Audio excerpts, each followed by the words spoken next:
ஒரு அர்த்தமுள்ள கதை. ஒரு ஞானியும் அவர் ஃப்ரெண்டும் ஒரு கிராமத்துல ரோட்ல நடந்து போயிட்டு இருந்தாங்க. அப்ப இந்த ஃப்ரெண்டு கேட்டாரு அவர்ட்ட, "நீ தான் இவ்ளோ படிச்சிருக்க, எல்லாம் தெரிஞ்சு வச்சிருக்க. ஏன் நம்ம இந்த வாழ்க்கையில இந்த உலகத்துக்கு வந்திருக்கோம்?" அப்படின்னு கேட்டாராம். இவர் ஒண்ணும் சொல்லல. அப்படியே போயிட்டு இருக்கும்போது பக்கத்துல ஒரு சினிமா தியேட்டர் இருந்துச்சு.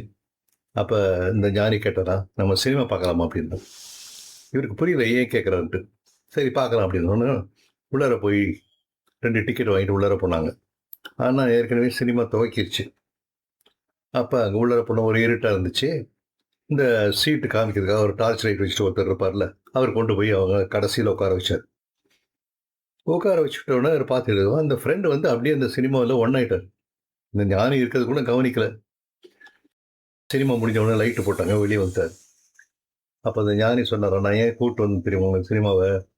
நம்ம உள்ளார வரும்போது இருட்டா இருந்துச்சு. நீ போய் ஒரு இடத்துல உட்கார்ந்த. அதான் உன்னுடைய வாழ்க்கை. உனக்கு என்ன தெரியுது அங்க?